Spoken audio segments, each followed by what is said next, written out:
प्रेम से बोलो सदगुरुदेव महाराज की जय। तो जिस समय धनुष टूटने की आवाज़ महेंद्रगिरी पर्वत पर परशुराम जी के कानों में पहुंची तो वहां से सीधे जनकपुर पहुंचे। और जैसे ही देखा मिथिलापुर में बहुत भीड़ भाड़ थी, मतलब जो है धनुष के दो खंड एक तरफ पड़े हुए थे। तो सीधे राजा जनक से एक प्रश्न किया, हे जनक, जनक बतला जल्दी, ये भीड़ भाड़ सी क्यों है? अभी यहाँ शोर सा कैसा था? क्षत्रियों में छेड़छाड़ क्यों है? हे जनक जल्दी बतला, वरना चौपट कर डालूंगा। है जहां तलक का राज तेरा, वहां तक की धरन पलट दूंगा।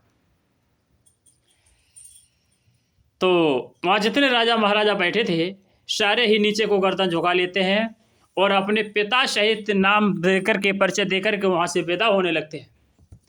इतने पर धनुष के दोनों खंडों पर परशुराम की नजर पड़ती है। तो पूछते हैं ऐसा कौन सा बलशाली है, ऐसा कौन सा योद्धा है, ऐसा कौन सा मतलब जो है जिसने अपनी मौत को दावा दिया है और मतलब जो शिव जी के धनुष का दो खंडन कर डाले हैं। तो भगवान राम ने जब परशुराम को अति क्रोध में देखा तो विनम्र स्वभाव से कहा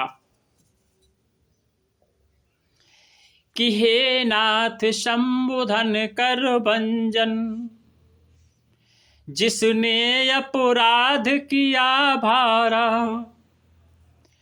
वह भी सौ विश्व होगा कोई, एक दास तुम्हारा ही प्यारा।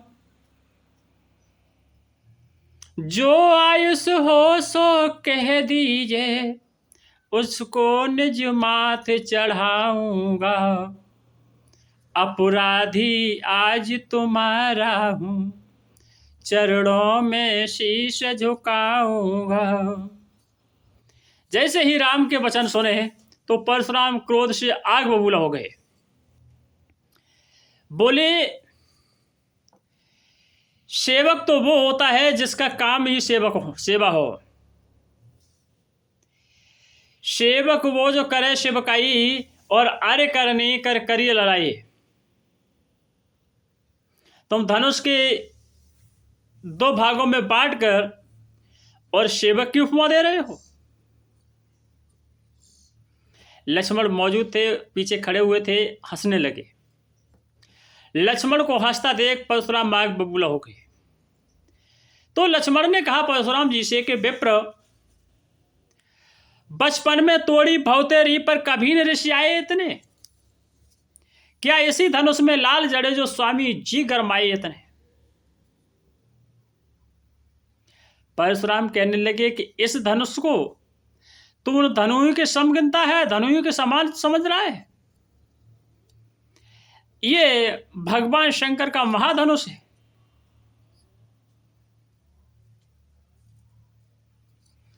तो लक्ष्मण ने थोड़ा अट्टहास करके कोई बात कही तो परशुराम क्रोध में आकर के कहने लगे कि तुम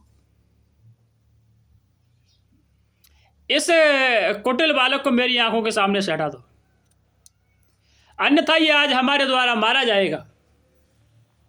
ये हमारा फरसा खून चाटने के लिए फिर उतावला हो रहा है। तो लक्ष्मण मुस्कुरा के कहने लगे कि अगर आपको हमसे इतनी दिक्कत है, हमें अपनी आंखों से हटाना चाहते हो, तो आप ही क्यों ना आंखें बंद कर लीजिए।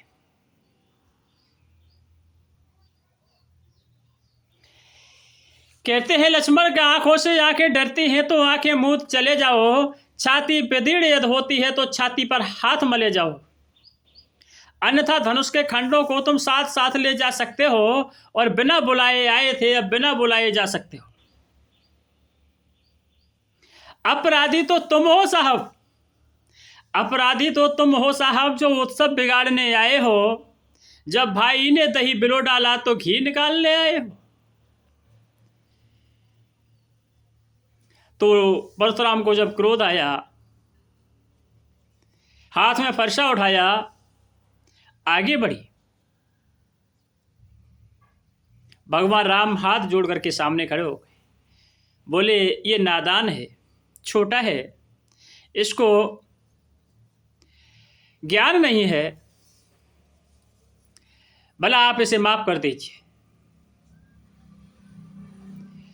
विश्वामित्र ने भी कहा कि हे विप्रमन, ये नादान बच्चे हैं और आप वो सर्वज्ञ हैं, आपको क्रोध शोभा नहीं देता है, माफ कर दो।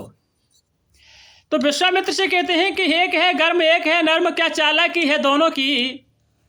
एक है गर्म एक है नर्म, क्या चालाकी है दोनों की। हे विश्वामित्र, देख रहे क्या चालाकी अपने चेलों की। एक तो मीठी मीठी बातें करके हमारे घाव को सेक रहा है और एक जली कटी बातें करके हमारे घाव में मतलब नमक डाल रहा है। इसे मेरे आंखों के सामने से हटा लीजिए, अन्यथा आज ही मारा जाएगा। तो कहने का भाव यह है कि रामायण आपने देखी है, रामायण आपने सुनी है, रामायण आपने पढ़ी है। एक विस्तार में जाने का हमारा उद्देश्य नहीं है, आपके समय को बर्बाद करना हमारा उद्देश्य नहीं है, लेकिन एक छोटी सी बात हम आपको समझाने का कोशिश करेंगे कि हमारे कहने का भाव क्या है। मेरे कहने का भावार्थ यह है कि जहाँ गुरु भक्ति की शक्ति होती है वहाँ गुरु भक्त हमेशा निडर और निर्भय होता है। जब बात आगे बढ़ी तो भगवान राम ने एक छोटी सी बात कही, एक छोटी सी बात कही। क्या कहा कि वैसे तो हम भी रघुकुल क्षत्रिय, वैसे तो हम भी रघुकुल क्षत्रिय, संकान काल की खाते हैं हो, एक बार यदि काल भी सम्मुख तो उससे भी लड़ जाते हैं।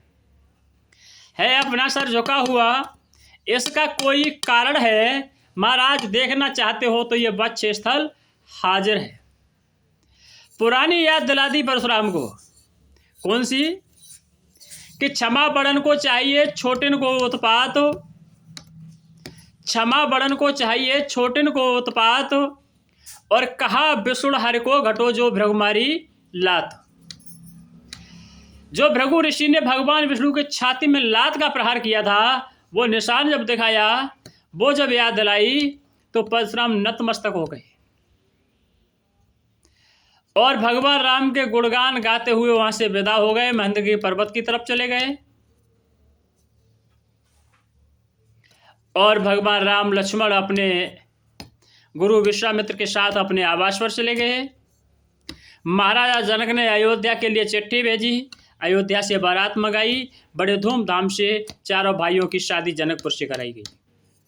मेरे कहने का भाव यह है कि गुरु भक्ति की शक्ति से हैं भगवान भी हारे, और सावित्री ने यम से पद के प्राण उबारे, जिंदा कर लिया शक्तवान को, मरने पर भी दोबारा श्री हंस जी के नाम का तुम ले लो सहारा। प्रेम से बोलो सतगुरुदेव महाराज की जय।